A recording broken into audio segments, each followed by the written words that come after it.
বইপত্র উচ্চারণের মাধ্যমে আন্দোলন সাকিয়ে প্রাণবদ্ধ স্থাপন করার জন্য চিরন্তন খাড়া এবং লক্ষ্যের খাড়া মহাশয় চিরন্তন পরীক্ষা খাড়া তোমাদের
তোমরা একত্রিত হও, পারস্পরিক বিরোধ পরিত্যাগ করে একসঙ্গে একই কথা বলো। তোমাদের সকলের মনের মধ্যে একই প্রকার জ্ঞান লাভ। পূর্বকালে দেবতারা যেমন নিজের গভীর ভাব এক মন্ত্রে গ্রহণ করেছেন, সেই রকম তোমরাও নিজেদের সম্পদের ভাব একভাবে গ্রহণ করো। তোমাদের সকলের মন্ত্র এক হোক এবং তার গল্প এক হোক। তোমাদের একেক চিত্তের সাথে অপরের চিত্ত অঙ্গীভূত হোক। তোমাদের সকলের হৃদয় এক হোক। আমি তোমাদের সকলকে একই মন্ত্রে অভিমন্ত্রিত করেছি। তোমাদের সকলের উদ্দেশ্যে আমি একই ভোগে আহুতি প্রদান করেছি। তোমাদের সংকল্প এবং অধ্যাবসায় একই হোক। তোমাদের অন্তঃকরণ এক প্রকার হোক। তোমাদের সাহিত্য সুন্দর ভাবনা। বৈদিক মন্ত্র।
হে দেবগণ, আমরা যেন আমাদের কর্ণ দ্বারা সর্বদা স্তুতিময় বাণী শ্রবণ করি।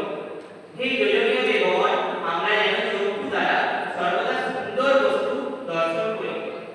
আমরা দৃঢ় অঙ্গপ্রত্যঙ্গ দ্বারা যেন তোমাদের দেবকর্মে নিয়োজিত জীবন প্রাপ্তি হয়।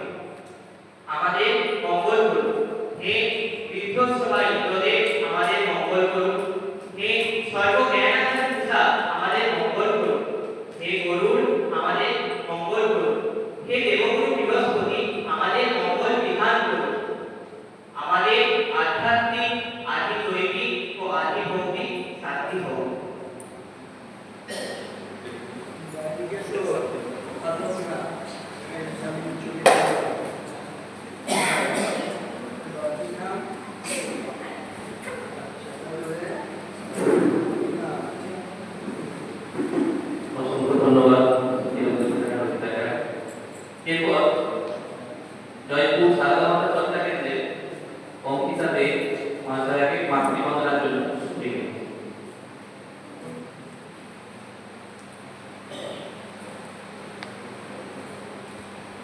অঙ্কিতা দেব মহাশয়া, উনি জয়পুর সাধারণত চর্চা কেন্দ্রে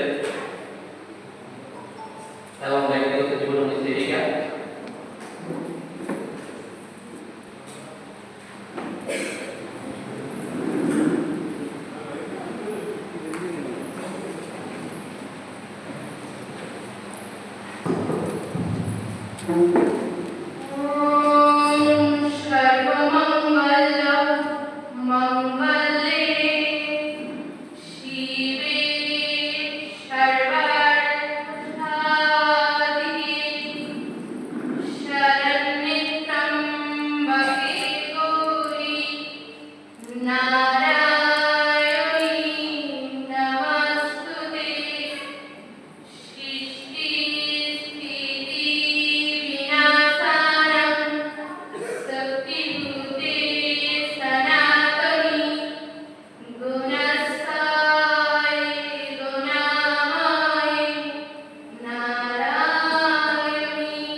অসংখ্য ধন্যবাদ অঙ্কিতা দেব মহাশয়। এরপর আমরা আমাদের মধ্যে পেয়েছি স্বামী জ্ঞান লোকানন্দজি মহারাজকে, আমাদের মধ্যে পেয়েছি রবীন্দ্রনাথ বন্দ্যোপাধ্যায় মহাশয়কে, আমাদের মধ্যে পেয়েছি ডক্টর আশিস কুমার মন্ডল মহাশয়কে। ওনাদের একে একে আমরা বরণ করি। স্বামীজিকে বরণ করে নিচ্ছেন অনুদেব দেব মহাশয়।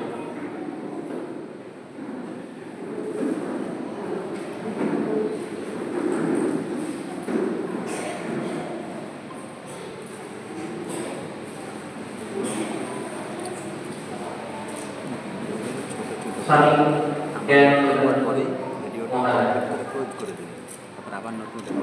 পুরুলিয়া রামকৃষ্ণ মিশন এবং রামানন্দ রামকৃষ্ণ মিশন বিদ্যালয়ের প্রাক্তন প্রধান শিক্ষক এবং বর্তমান সম্পাদক রামকৃষ্ণ মিশন স্বামী বিবেকানন্দের পৈতৃক আবাস ও সাংস্কৃতিক কেন্দ্র এবং রেলু পার্টি জায়গা আছে।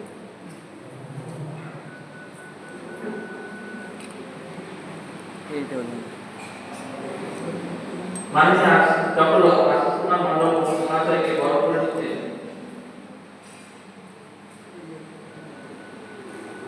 উজ্জ্বল করে মহাশয়।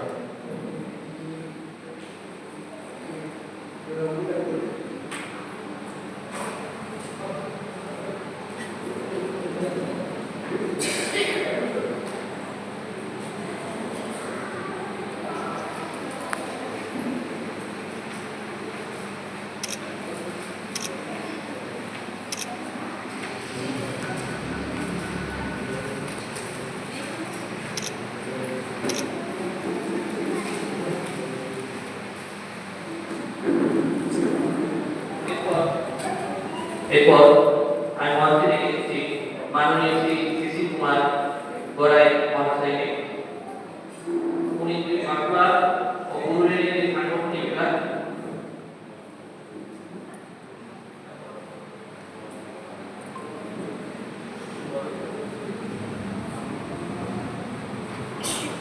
মাধ্যমে রবীন্দ্রনাথ বন্দ্যোপাধ্যায় মহাশয়কে বরণ করে নিচ্ছেন বিদ্যুৎ পাত্র মহাশয়।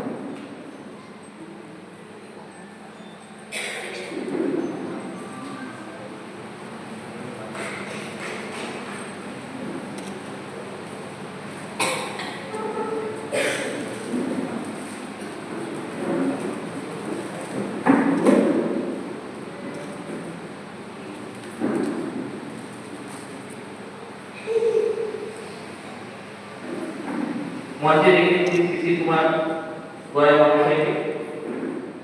ইংলিশ মাগুরা ও ভৌগোলিক সাংগঠনিক বিভাগ রক্ষকতা তার বিভাগ ব্যক্তিগত জীবনে উনি পদার্থবিজ্ঞান শিক্ষক এবং লেখক।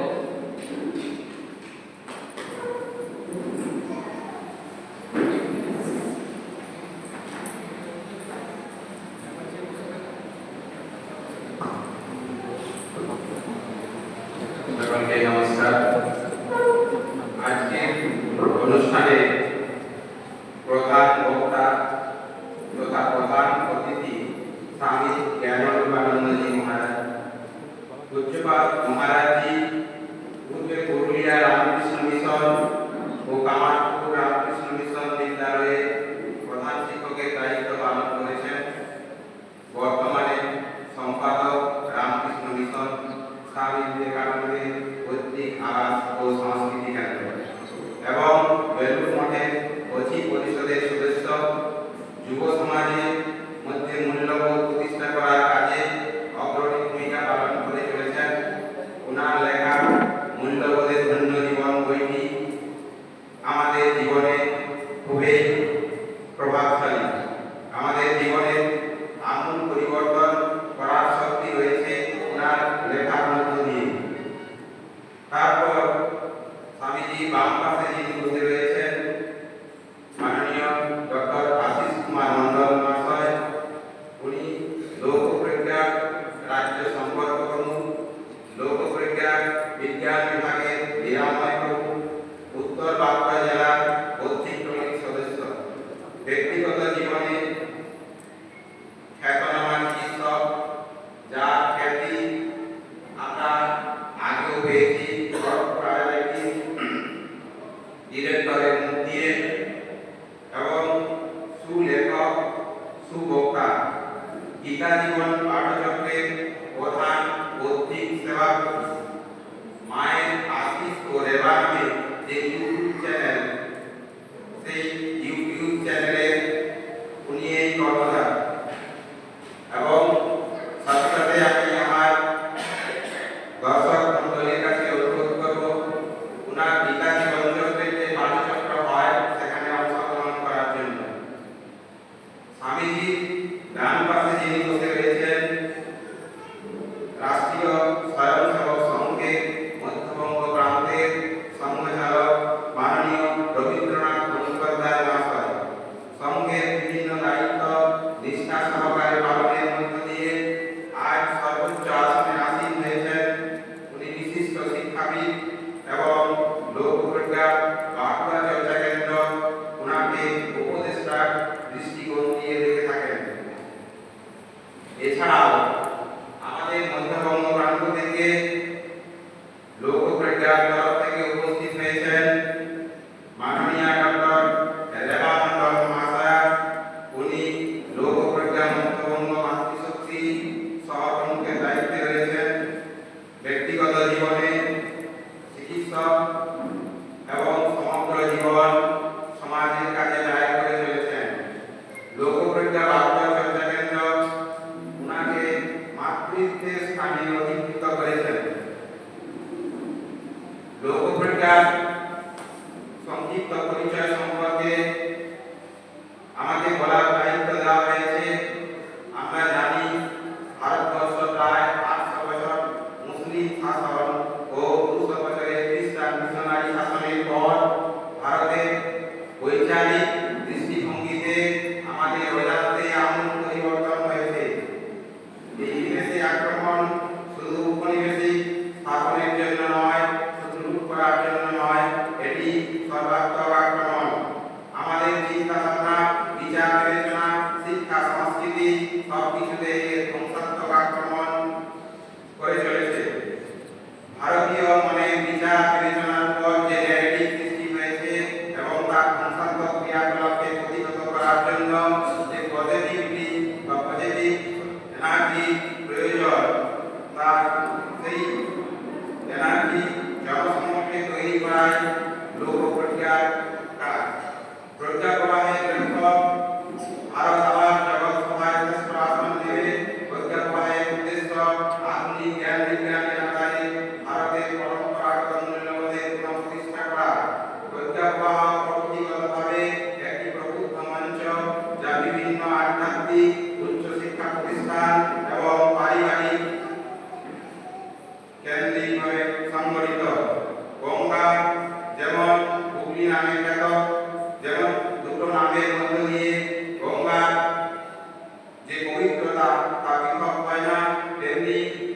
পরীক্ষার ফলাফল